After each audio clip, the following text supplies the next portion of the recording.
জিনিসপত্রের দাম লাগাম ছাড়া হয়ে গেছে, শাক সবজির দাম লাগাম ছাড়া। প্রফেসর ইউনূসের সরকারের কোনো হোল দোল নাই। মানুষের দুঃখ তাদের চোখে পড়ে না। মানুষের চাইতেছে জিনিসপত্রের দাম কমুক, চারিদিকে হাহাকার। সরকার বাজার ইন্সপেকশন করে, এটা করে দাম কমে। ওদের কোনো আইডিয়াই নাই জিনিসপত্রের দাম বাড়ে কিভাবে। আজকে আলাপ কিভাবে সবজির দাম নাগালের মধ্যে আনা যায়। এটাও হলো একটা রাজনৈতিক ইস্যু, তবে রাজনৈতিক দলের ক্ষমতা নিয়ে কামড়াকামড়ির ইস্যু না। এই আলাপের পরে বুঝবেন আমাদের রাষ্ট্র যারা চালায় তারা কতটা অপদার্থ, কতটা বুদ্ধিহীন, কতটা কর্মবিমুখ। যে সমস্যার সমাধানে সে নিজে তো কিছু করেই না, যারা সমাধানটা কইরা দিতে পারতো তাদেরও সাহায্য নেয় না। তা আমি ঠিক করছি যে পলিটিক্যাল ইস্যু নিয়ে এপিসোড বানানোর পাশাপাশি কিছু জাতীয় এরকম সমস্যা নিয়ে আলাপ করব, যেগুলো আমাদের নিজেদের জীবনে সরাসরি সমস্যা তৈরি করে। শুধু আলাপটা না, আমরা আলাপ করব কিভাবে এই সমস্যার সমাধান করা যায় সেটা নিয়েও। না না, আমি মনে করি না যে প্রফেসর ইউনূসের সরকার সমস্যার সমাধান কইরা দিবে। প্রফেসর ইউনূসের সরকার আমি মনে করি এটা একটা অপদার্থ সরকার। এর উপদেষ্টা যেগুলো আছে কর্মবিমুখ, কোনো ক্রিয়েটিভিটি নাই, বেশিরভাগের বয়স 70-এর উপরে। অ্যাডাল্ট ডায়াপার পরে এদের একটা অ্যাডাল্ট ডায়াপার বিষয়ক উপদেষ্টা দরকার ছিল। যাই হোক, আমি আলাপটা করবো এই কারণেই যে বেশিরভাগ সমস্যার সৃজনশীল সমাধান আছে, এটা বোঝানোর জন্য। আর আমার হেটাররা বলে যে আমি নাকি ধ্বংস করতে পারি, গড়তে পারি না। ওদের মুখে যেন আবার জামা ঘষে দিতে পারেন, সেটাও একটা লক্ষ্য এই এপিসোড করার। প্রফেসর ইউনূসের সরকার এই পরিকল্পনাগুলো ইমপ্লিমেন্ট করতে পারলে ভালো, আমি খুশি হব। কিন্তু এই পরিকল্পনা ইমপ্লিমেন্ট করা, বাস্তবায়ন করার জন্য প্রচুর উদ্যম, পরিশ্রম আর প্যাশন লাগবে, সেটা ওনাদের নাই। আসেন আজকের সমস্যা নিয়ে আলাপ করি। আলাপে ঢুকি আর কি।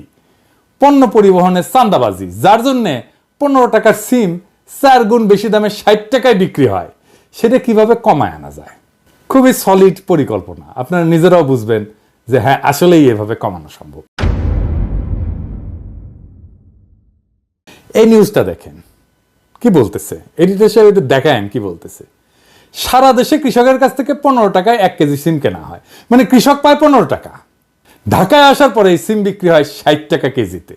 নিত্য পণ্যের এই অযৌক্তিক অস্বাভাবিক দাম বাড়ার পেছনে রয়েছে সড়ক মহাসড়কে অনিয়ন্ত্রিত চাঁদাবাজ চক্র। এছাড়া এর জন্য সিন্ডিকেটের দৌরাত্ম্য দায়ী। তো বলা হইতেছে বিভিন্ন এলাকায় অভিযান চালায় 8টা গ্রুপের চাঁদাবাজ চক্রের সক্রিয় 51 সদস্যকে গ্রেপ্তার করছে র‍্যাব 2 এবং 3। ওই সময় হাসিনা ছিল, এটা কিন্তু হাসিনার আমলের ঘটনা। এই সময় তাদের কাছ থেকে চাঁদা আদায় নগদ 1,12,306 টাকা, রশিদ, লেজার রশ্মির লাইট, 6টা জ্যাকেট, 4টা আইডি কার্ড এবং 41টা মোবাইল ফোন জব্দ করা হয়। দেখেন হাসিনা কইছে শক্ত হইতে হবে, আর শক্ত হইছে। কইলেই শক্ত হইয়া যায় বাবা। এলএম ছিল কিন্তু হাসিনার, বুঝছাও। হাসিনা কইতো আর শক্ত হইয়া যাইত। বাহ। তো যাই হোক, এভাবে শক্ত হইয়া কি চাঁদাবাজি বন্ধ হইছে? হয় না, হবেও না। কারণ এইখানে একটা হিউজ অর্গানাইজেশন আছে। কি কি উদ্ধার করা হয় দেখেন। রশিদ, লেজার রশ্মির লাইট, 6টা জ্যাকেট, 4টা আইডি কার্ড, 41টা মোবাইল ফোন। একটা বিপুল জনগোষ্ঠী এই চাঁদাবাজির সাথে যুক্ত। পত্রিকাতেই বলছে যে গ্রেপ্তার ব্যক্তিরা তথাকথিত ইজারাদারদের নির্দেশে কয়েকটা গ্রুপে ভাগ হইয়া প্রত্যেক রাতে লাখ টাকা চাঁদা তোলে, তার বিনিময়ে 600 থেকে 700 টাকা মজুরি পায়। তাহলে এই চাঁদাবাজিতে একটা বিশাল আয় উপার্জন আছে। সেইটা আপনি শক্ত হইবেন, 2 দিন বন্ধ থাকবে, তারপর আবার শুরু হবে, সরাই দিবেন, আবার চালু হবে। এটা আপনি থামাইতে পারবেন না। এর তাইলে সমাধান কি? এর সমাধান আসলে কেউ করতে চায় নাই, তাই পারে নাই। ট্রেনে সবজি পরিবহন করবে, এটা পরিকল্পনা করেছিল প্রফেসর ইউনূসের সরকার। কেনকা দেখেন এদের মাথার মধ্যে যে কি আছে দেখা লাগবে আর কি। সবজি ট্রেনে প্রথম দিনে আয় হয়েছে 360 টাকা, লোকসান 9 লাখ টাকা। পরিকল্পনা করে, চিন্তা করেন কেনকা প্ল্যান করে। এই বুড়া হাবড়া খাটাসগুলা কেনকা প্ল্যান করে দেখেন। আগে আসেন দেখি, এই যে উত্তরবঙ্গের 15 টাকার সিম ঢাকায় কত দামে বিক্রি হওয়াটা ন্যায্য ছিল। উত্তরবঙ্গের একটা গ্রামে যদি সিমের দাম প্রত্যেক কেজি 15 টাকা হয়, তাইলে ঢাকায় ক্রেতার কাছে ন্যায্য মূল্যে বিক্রি করতে চাইলে কি কি খরচ বিবেচনা করতে? আমি খরচাগুলো নিছি সরকারের ট্রেনের সবজি সরবরাহের খরচা থেকে। পরিবহন খরচ, প্রত্যেক কেজি সবজি পরিবহনে 1 টাকা 30 পয়সা।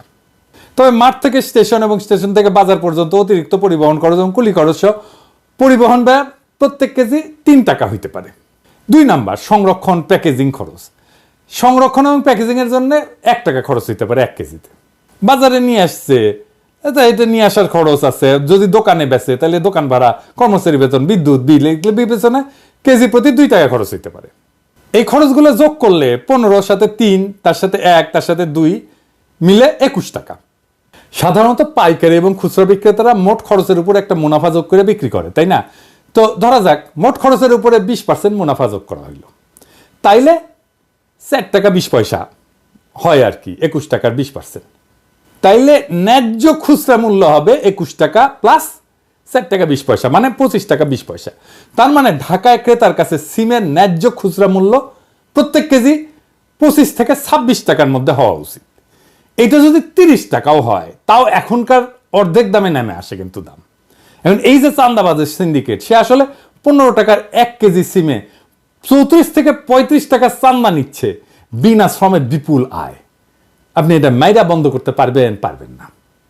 জেলে নিয়ে বন্ধ করতে পারবেন? এত লোককে জেলে নেবেন কেমনে? জেলে নেবেন নতুন লোক এসে বসবে ওইখানে। এই টাকাই যায় পুলিশের কাছে, স্থানীয় রাজনৈতিক নেতার কাছে, র্যাবের কাছে, মস্তানের কাছে। এইটা একটা মাফিয়া সিন্ডিকেট। মাথায় রাখবেন, মাফিয়া সিন্ডিকেটের অপারেটিং কস্ট খুব হাই, এই জন্য নিষিদ্ধ মাদকের দাম বেশি হয়। তাইলে এর কোনো সমাধান নাই? আছে, দারুণ সমাধান আছে। কি সেইটা? আসেন দেখি। আপনি হিউজ চাঁদা তোলার অর্গানাইজেশন ওন করেন সরকারিভাবে, এটা একটা রেগুলেশনের মধ্যে নিয়ে আসেন। এটা সরকারি ট্যাক্স কালেকশন অর্গানের মর্যাদা পেলে পুলিশকে, রাজনৈতিক নেতাকে, মস্তানকে চাঁদার ভাগ দিতে হবে না। সরকার রেভিনিউ পাবে, একটা শৃঙ্খলা আসবে। আইডিয়ালি শাকসবজির আভ্যন্তরীণ পরিবহনে ট্যাক্স দেওয়ার রীতি কোথাও নাই, কোনো দেশে নাই। কিন্তু কি করবেন, আমাদের দেশে একটা বিকট সিস্টেম দাঁড়ায় গেছে, আপনি ইনহেরিট করছেন। এটার একটা ইনোভেটিভ সলিউশনের মাধ্যমে তো রেগুলেশনের মধ্যে না আনলে আপনি তো এটা কোনোভাবে বন্ধ করতে পারবেন না, পারেন নাই, ইতিহাস সাক্ষী। তো কাজটা কিভাবে হবে আসেন সেটা একটু বুঝি। কারা কারা চান্দা তোলে তাদের তালিকা পুলিশের কাছে অবশ্যই আছে, না থাকলে তালিকা করতে হবে, এদেরকে ডাকতে হবে, মানে নেতাদেরকে বলতে হবে ভয় নাই, ডর নাই, সরকার তোমাদেরকে সাহায্য করবে, এই কাজটাকে অফিসিয়াল করে দেবে, তোমরা সরকারি কাজের সহায়ক হিসেবে মর্যাদা পাবা, তোমাদের এই চান্দা কালেক্ট করার সিস্টেম করে দেবো, ইলেকট্রনিক পেমেন্ট আর বারকোড প্রিন্টিং একই সাথে চলবে। পেমেন্ট নিবা, বারকোড দিয়ে সালার উপরে বসাই দিবা ধাম করে, পণ্যের ধরন আর ওজনের উপরে ট্যাক্স বা চান্দা নেওয়া হবে। তারা ট্যাক্স কালেক্টরের পোশাক পরবে, যারা ট্যাক্স কালেক্ট করবে সরকারি পোশাক। চান্দাবাজি সমস্যার প্রাতিষ্ঠানিক সমাধান হবে। এই সিস্টেমে ট্রাক বা গাড়ির রেজিস্ট্রেশন নাম্বারও স্ক্যান করা হবে, চালানের পরিমাণ অনুসারে একটা নির্দিষ্ট ফি নেওয়া হবে। পুরো প্রক্রিয়াটা ইলেকট্রনিক, স্বচ্ছ এবং ট্র্যাকেবল হবে। ইলেকট্রনিক রসিদ সিস্টেম যদি চালু হয় তাহলে অবৈধ চাঁদাবাজি এমনিতেই বন্ধ হয়ে যাবে। প্রাথমিকভাবে কয়েকটা গুরুত্বপূর্ণ রুটে, যেমন ধরেন উত্তরবঙ্গ থেকে ঢাকা বা চট্টগ্রাম, এই মডেল চালু করা যেতে পারে। পণ্য পরিবহনে কিউআর কোড বা বারকোড যুক্ত ট্যাক্স রসিদ ব্যবহার বাধ্যতামূলক করতে হবে। সরকারি ডেটা সিস্টেমে তাহলে প্রত্যেকটা পরিবহন এবং পণ্যের হিসাব স্বয়ংক্রিয়ভাবে অন্তর্ভুক্ত হয়ে যাবে। এই ডেটা ব্যবহার করে পণ্য সরবরাহের মানচিত্র তৈরি করা যাবে, যা বাজারের পর্যবেক্ষণ এবং পরিকল্পনায় সহায়ক হবে। এইভাবে যারা চাঁদা কালেক্ট করে, ওইখানে স্থানীয় রাজনৈতিক নেতা হোক বা এই ইজারাদার হোক, যেই হোক, ট্রাক ড্রাইভার ইউনিয়ন হোক, বাজার সিন্ডিকেট হোক, তাদের সাথে চুক্তি করতে হবে।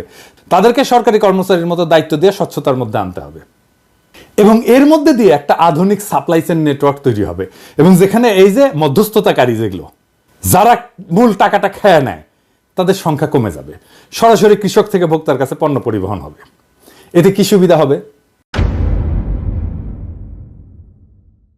চাঁদাবাজি এবং অযৌক্তিক যে সিন্ডিকেট কার্যক্রম, এটা বন্ধ হবে। রাজস্বটা সরকার পাবে। 1 কেজি সিমে এমনকি 5 টাকাও যদি চাঁদা নেয় বা ট্যাক্স নেয়, তাও সিমের দাম অর্ধেকে নেমে আসবে, 30 টাকায় নেমে আসবে।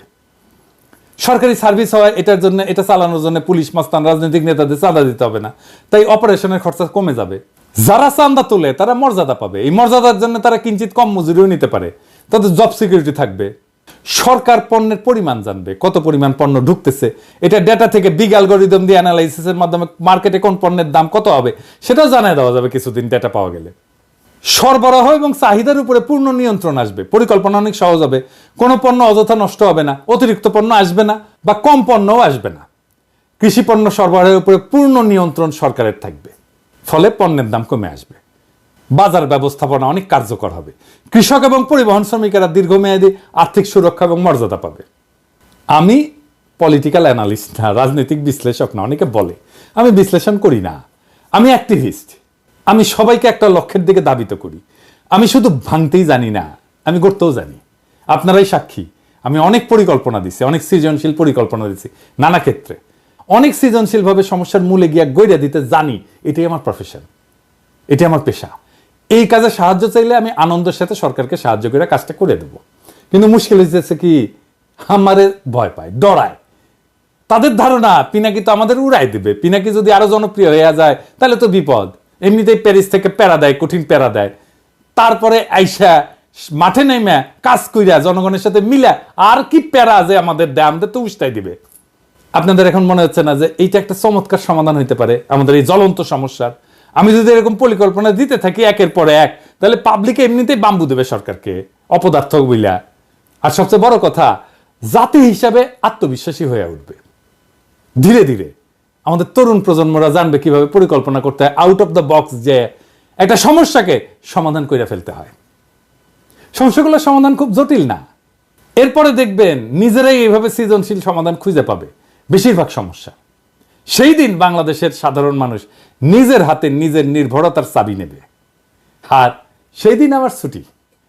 সেই দিন ওই যে কোলাহল করি সারাদিন মান, কারো ধ্যান ভাঙিব না, নিশ্চল নিশ্চুপ আপনার মনে পুরিব একাকী গন্ধবিদুর ধূপ, আপনাদের সুখের সংসারে গ্যাঞ্জাম বাধাইতে আসবো না।